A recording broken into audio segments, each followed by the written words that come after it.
G'day. My last talk to JASA in April 2022, dramatic structure in Austen's novels, touched on the following ideas. As Austen matured, she abandoned the exuberant, offbeat, raucous comedy of her youth, her juvenilia.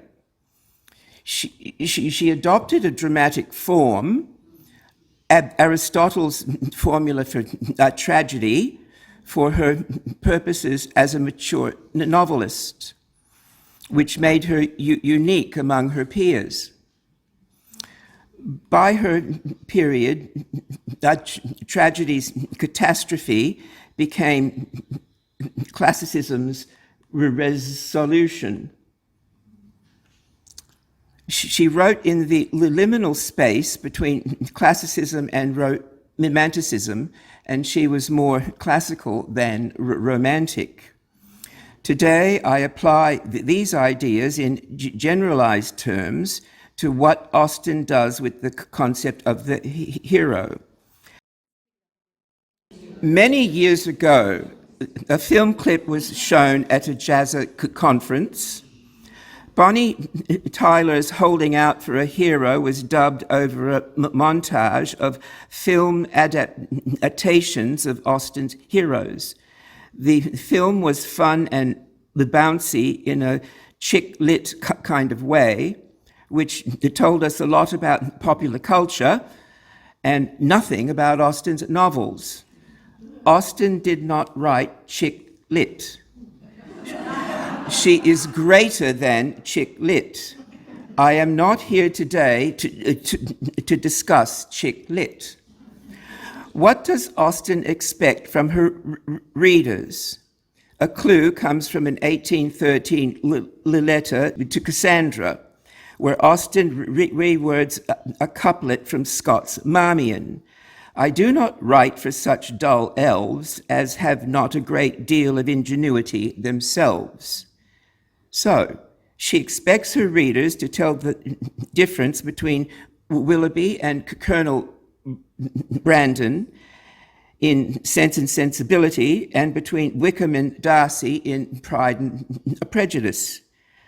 True that the world is full of dull elves, but that the reader must know that the difference are between a hero and a villain.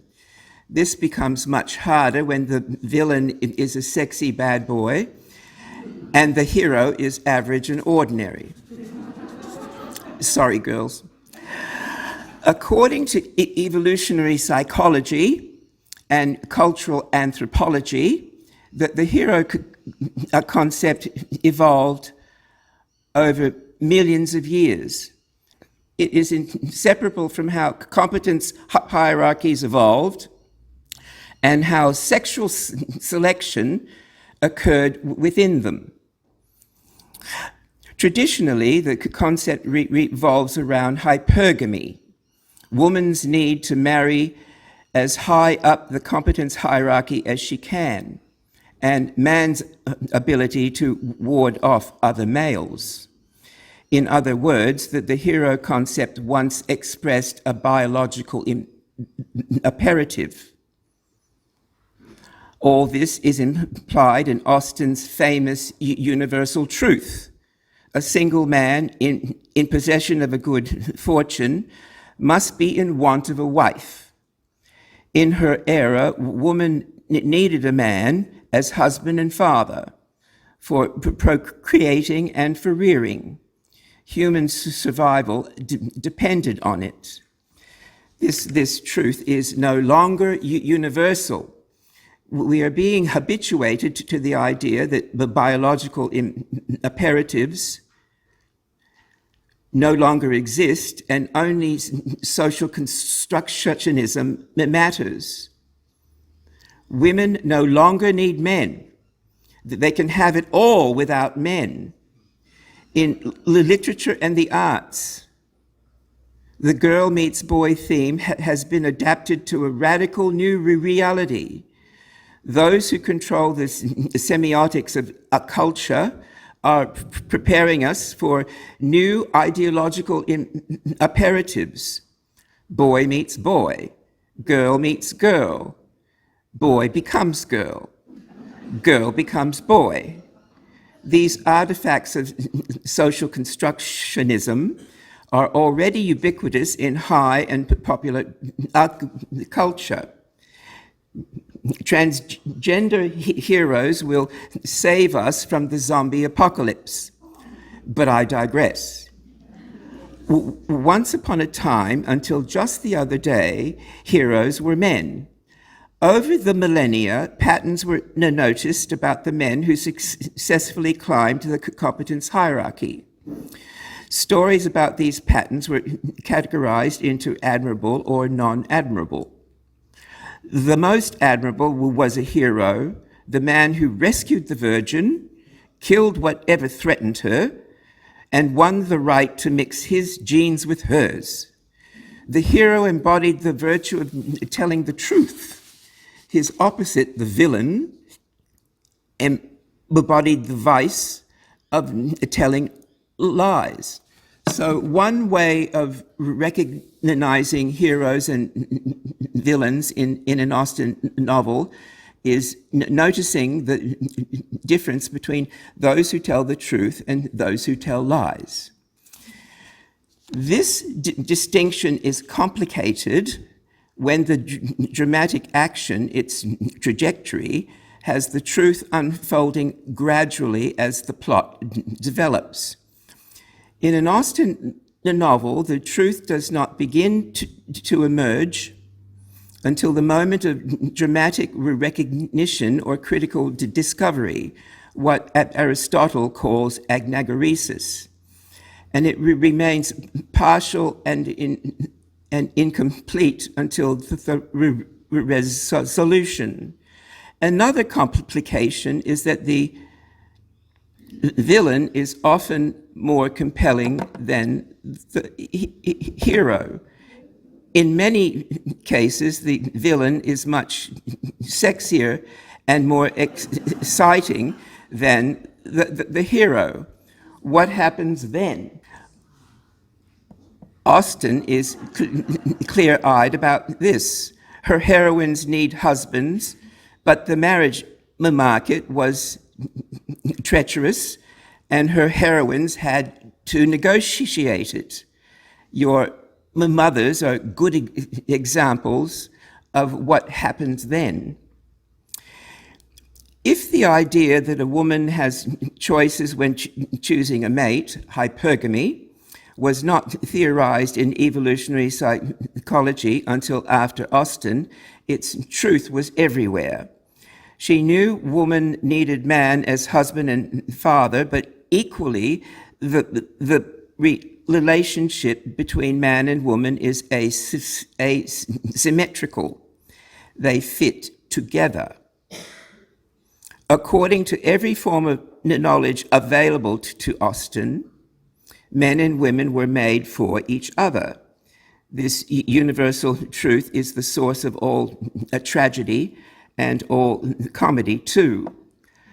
Austen explores this tragic-comic complementarity in a narrative form unique to literary fiction, following the structure hitherto found in dramatic art.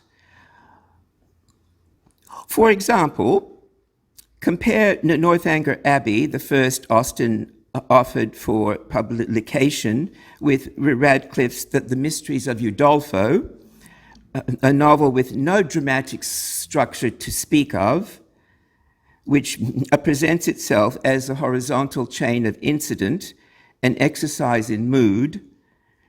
Its hero, Valancourt, is charming, agreeable, and handsome, but his character does not develop. He is simply hanging around on stage or off stage, waiting to be united with the heroine at the end. In an Austen novel, on the other hand, for a protagonist to become a hero, he must change and grow. He must rise to challenges.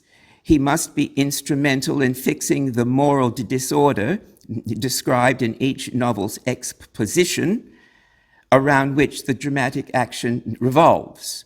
Further, he must learn to appreciate the heroine's complementary role in this reordering.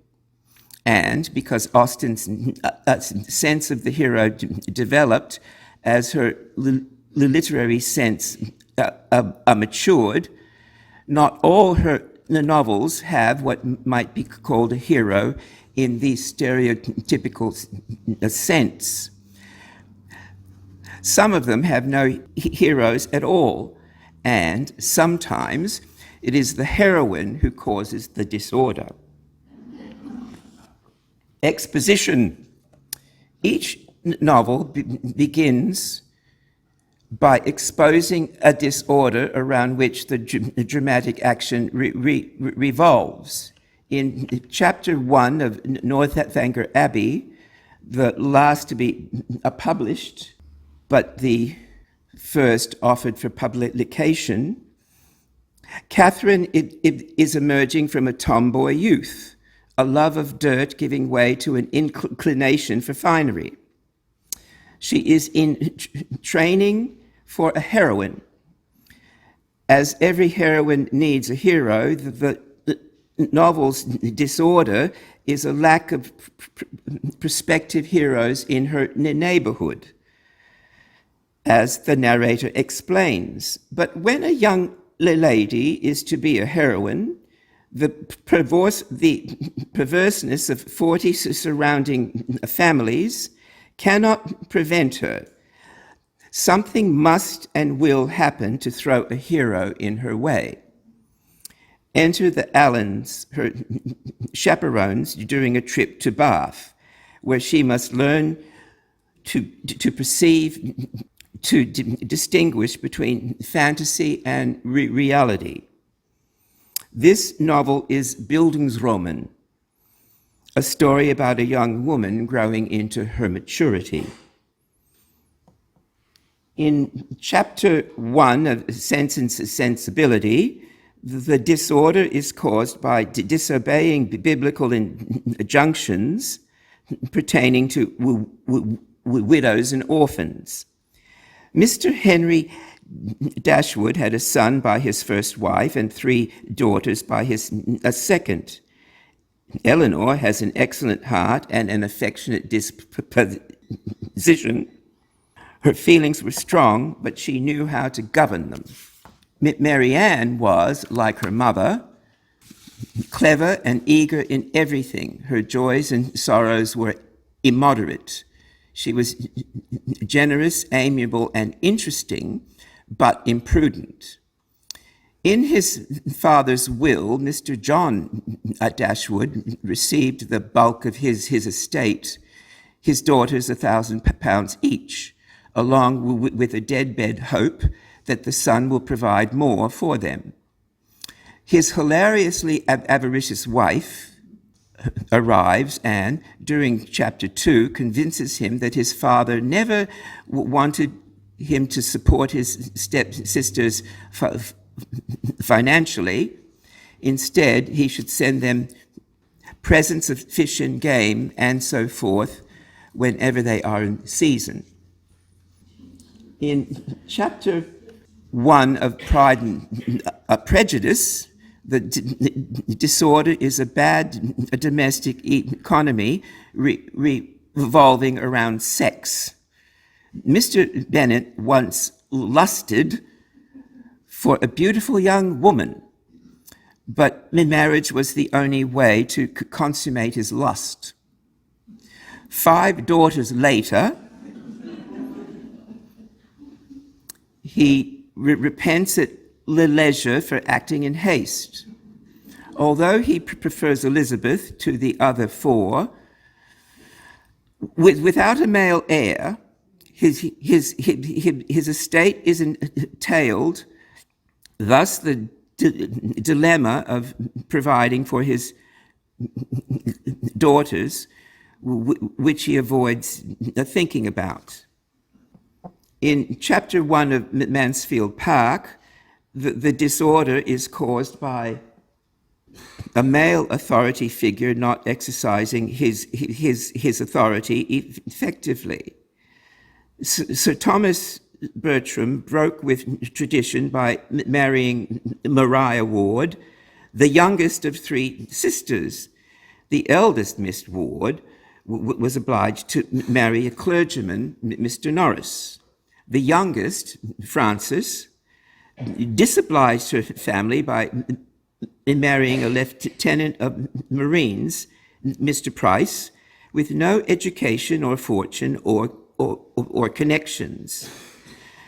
Sir Thomas would have been glad to exert for their advantage, but before he could, Mrs. Norris had engineered an absolute breach between Lady Bertram and Mrs. Price. After many years of childbearing and poverty, Mrs. Price asks her family for assistance. The Bertrams offer to care for one of her children. Fanny is chosen and moves to Mansfield Park, where she becomes, after many trials and tribulations, the healer of the absolute breach, agent of moral change, and savior of the estate. In chapter 1 of Emma, the disorder is caused by the heroine herself. Emma Woodhouse, who is handsome, clever, and rich, according to the narrator, the real evils of Emma's situation were the power of having rather too much her own way and a disposition to think a little too well of herself. The cause of this evil was a lack of any moderating influence. Her mother died when she was young. Her governess was more of a friend. Her father is an aging hypochondriac. This made her an ungovernable mistress of her domestic sphere, who sought to govern the public sphere too. Mr. Knightley was one of the few who saw faults in Emma, and the only one who ever told her of them. Her fault was wanting power without responsibility to arrange other people's lives, who they should and should not marry, and to interfere with the social contract.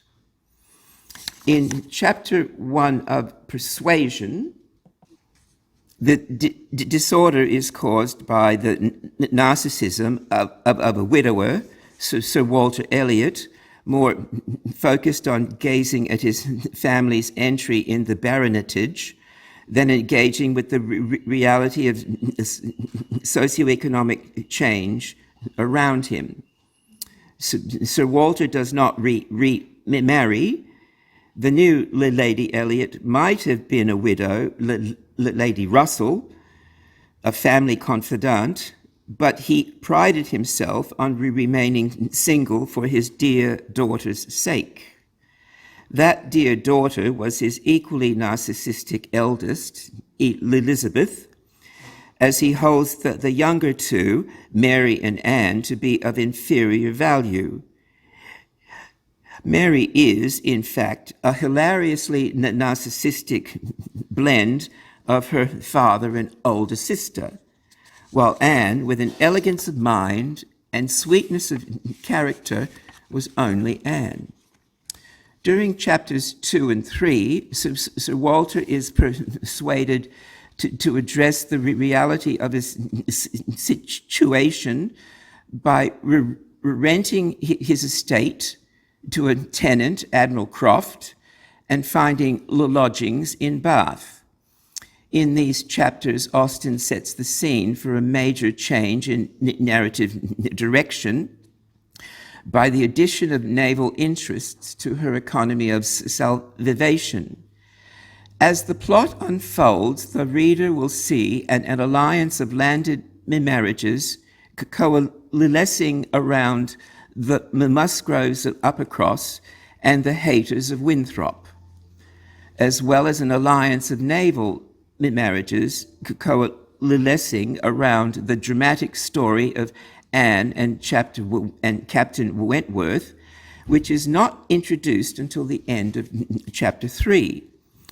Austen's larger concern is renewing the state as a metaphor for fixing what is wrong with the state. Climax.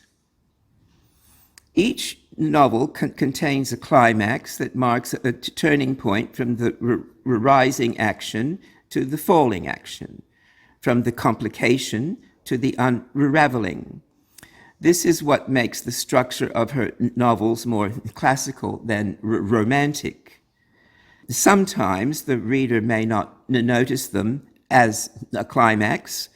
At other times, the climax is more obvious, dramatic, and intense.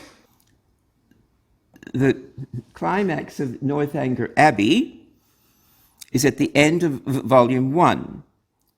The rising action or complication of no one in Bath giving almost pretty Catherine plain answers to plain questions, instead speaking with forked tongues, offering her arch pleasantries, polite civilities, ambiguous ironies, and banal inanities, has served its narrative purpose.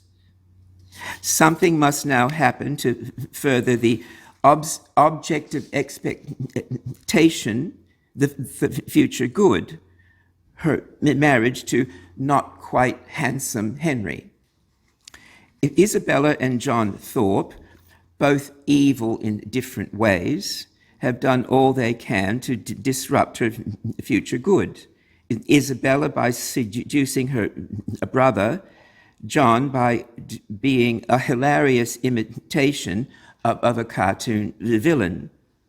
When John hints at marriage, telling Catherine that they think alike on most subjects, her reply is, as to most matters, there are not many that I know my own mind about.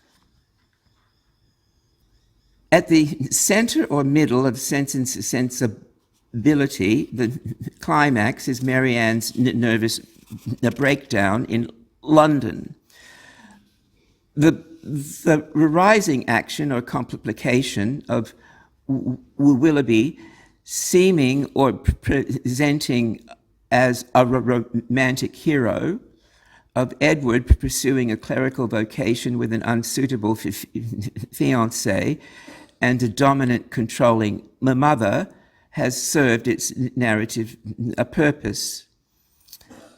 The climax of Marianne's crisis is confronting how her once noble desire for Willoughby became a projection of her disordered will. Eleanor's crisis is the emotional cost to her of refusing to judge Edward's situation because she does not know its details. The ways Marianne and Eleanor cope with their crises are shaped by their different temperaments. If she is to perceive the world correctly, Marianne needs her feelings to be held in check by reason. Eleanor has the advantage here, being more in control of her feelings. The balance is central to classicism's correspondence theory of truth. The center or middle of Pride and Prejudice, the climax is Elizabeth's agnagoresis, her moment of critical discovery. Till this moment I never knew myself, her realization that Darcy has been right about most things in the complication or rising action. He was right about her.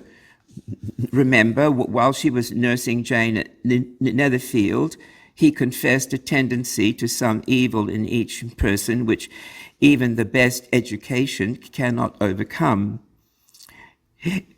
Elizabeth told him then that his is a propensity to hate everyone, and yours, he replied with a smile, is willfully to misunderstand them.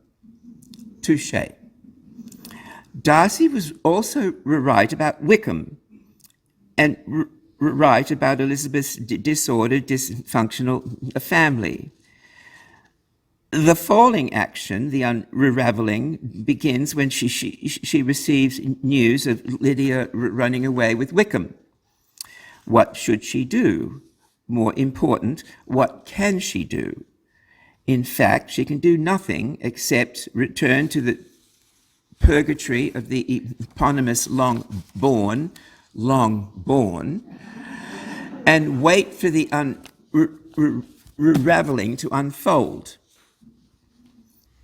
At the centre or middle of Mansfield Park, during a game of speculation at Mansfield Parsonage, Sir Walter Thomas gives a little harangue telling Henry Crawford that Thornton Le Lacey is the only house in the neighbourhood in which I should not be happy to wait on Mr. Crawford as occupier.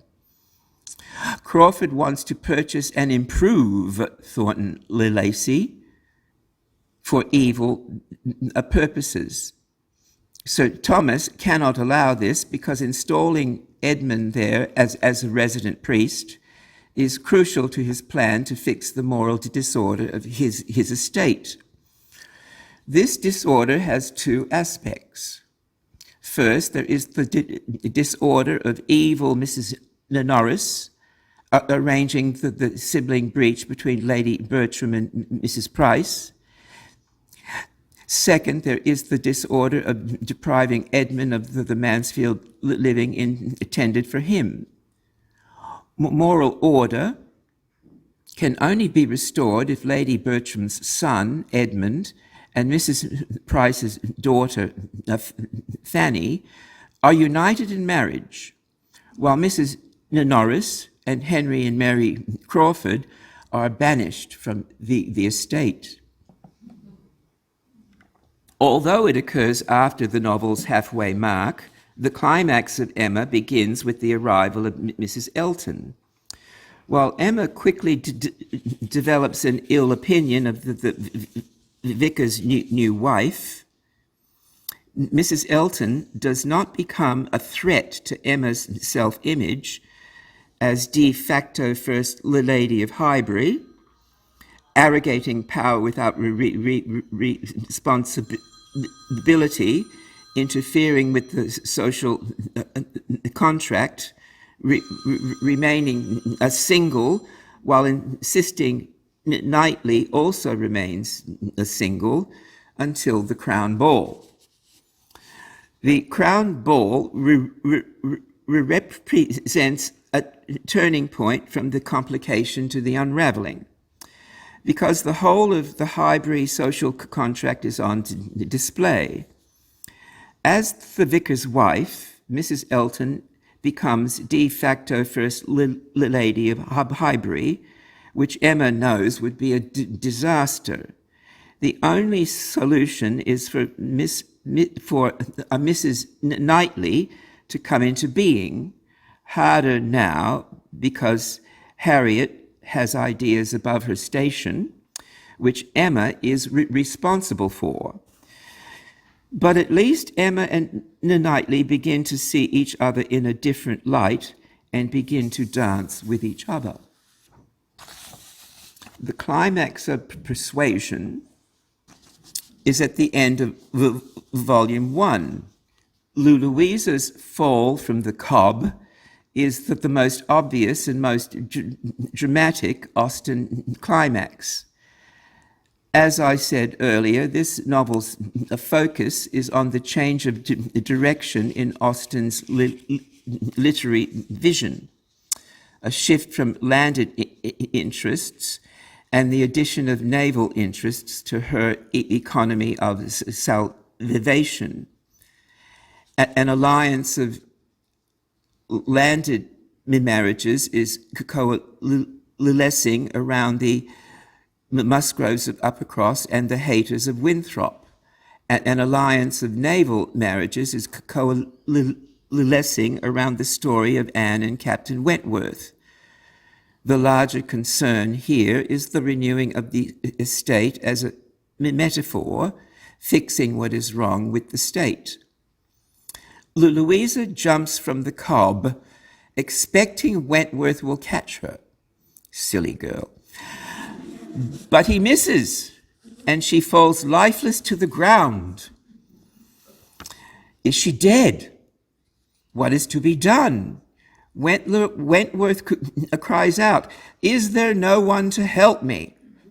Anne takes charge, telling everyone what to do.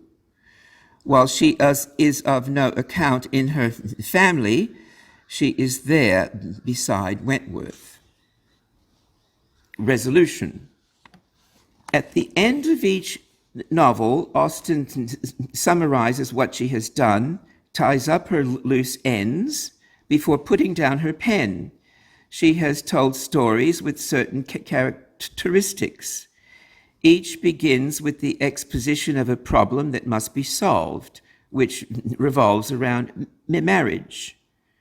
The tragicomic asymmetrical relationship between men and women who are made for each other.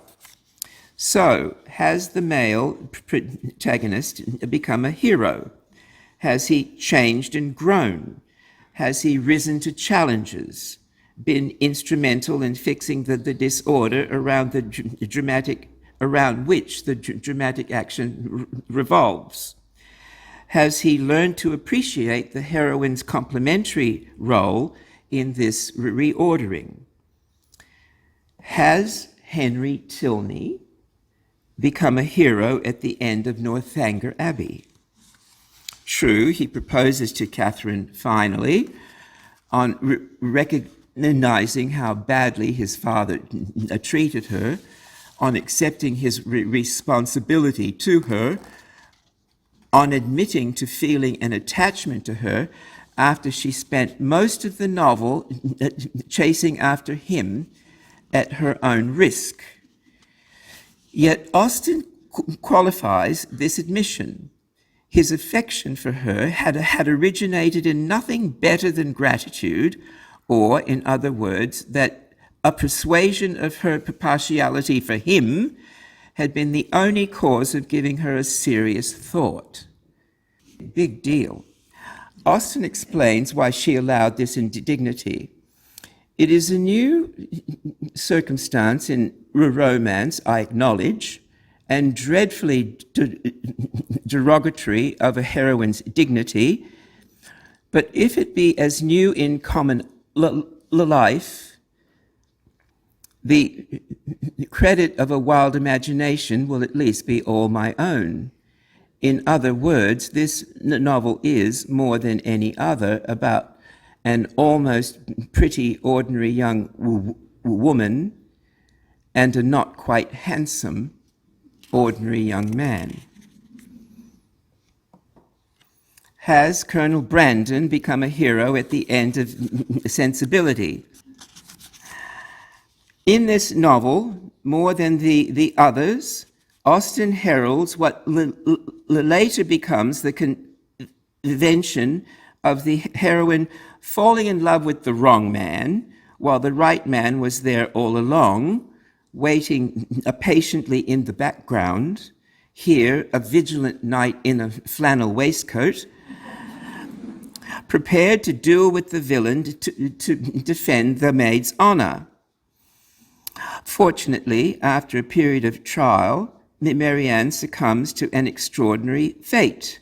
At 19, after discovering the falsehood of her opinions and counteracting her favorite maxims, she found herself a wife, mistress of a family, and patroness of a village.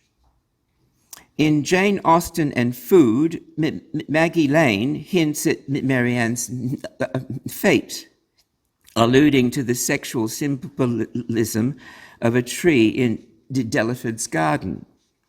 A mulberry tree takes a long time to bear fruit. So does Colonel Brandon, who is 38 when he marries and will be in his 40s when his children are born. Although we are to presume a monkish celibacy about his early life, he is not as dried up as Marianne first presumes him to be. The Colonel is a real romantic hero. Now, it goes without saying that by the end of Pride and Prejudice, Darcy becomes the epitome of a hero. After Elizabeth rejected his proposal for ruining, perhaps forever, the happiness of a most beloved sister, he was caught off guard. Shocked by her loyalty to her dysfunctional family, atoning for his actions will be hard, as she has struck a chord. Now that he cannot obtain her by the laws of hypergamy, he must try other means. Darcy must now behave heroically in a way that avoids pride or prejudice. He does this two ways. First, but by restoring Lydia to her family. The second, by reuniting Bingley and Jane. Because Darcy remains silent about his heroism, Elizabeth does not understand until after her encounter with Lady Catherine that he is shy. He does not expect her gratitude, even though he has done everything in his power to behave the way she said he should to become acceptable to her. The hero of Mansfield Park is Fanny Price, saviour of the estate, icon of redemptive suffering, come to serve rather than be served. If this seems counterintuitive, contrary to all ideas about heroism, Fanny has been instrumental in fixing the moral disorder described in the exposition. Lady Bertram's son marries Mrs. Price's daughter. The evil forces that caused the sibling breach are banished from the estate, and Edmund is established as a resident priest in Thornton Lacey. After the game of speculation, Sir Thomas hands Fanny over to Crawford for testing, as God hands Job over to Satan for testing. During this testing, Fanny is banished to her birth home in Portsmouth, where she has a wilderness experience coinciding with Lent, which echoes the gospel accounts of the Spirit leading or driving Jesus into the wilderness for 40 days of fasting and temptation. After Easter, coinciding with Pentecost and Ascension Tide, Fanny is returned to Mansfield Park, risen, ascended, glorified as a clergy wife. Throughout Emma, Austen has maintained an erotic tension between Knightley and Emma, which echoes Shakespeare's The Taming of the Shrew, with hints of Petruchio in Knightley and Katharina in Emma. Knightley is the hero of Emma because he eventually tames her. He has been instrumental in solving the disorder around which the dramatic action revolves. Emma's willful habit of interfering with the social contract. At the climax, it becomes obvious that Emma and Knightley must marry because the squire needs a wife and Emma must be First Lady. not the vicar's wife, but by default. After the Box Hill excursion, Knightley goes away, seeking equanimity. But he had gone to the wrong place. There was too much domestic happiness in his brother's house. Woman wore too amiable a form in it. Isabella was too much like Emma. Emma's anagoresis, her ultimate recognition that she wants him as a husband, only occurs when she is faced with the threat of her own making, Harriet Smith. Early in Persuasion, Lady Russell talked Anne out of marrying Wentworth because he was an unknown quantity, driven by self-belief, and did not represent landed interests. He goes to sea, where his self-belief is vindicated, so he now qualifies as a hero on one level, but Austen is renewing the landscape with a new social order. After Louisa's fall from the cob, Wentworth looks to Anne for help. She does help, knows what to do, but does not yet understand her role in the new social order coalescing around her. During her famous exchange with Captain Harville in the eponymous White Hart, she is emphatic about woman's constancy in love compared with man. Moreover, men have had every advantage in telling us their own story. Education has been theirs in so much higher a degree. The pen has been in their hands. The irony here is that Wentworth is sitting near her, writing a letter that will prove her wrong, and a female author held the pen that wrote all of this. Austen is grooming Anne to follow the model set by Lady Russell's opposite, Wentworth's eponymous sister, Sophia, Wisdom, a strong-minded woman who, married for love, manages her husband intelligently and occasionally reaches out to steer the gig to avoid the dung cart. She was prepared to take risks.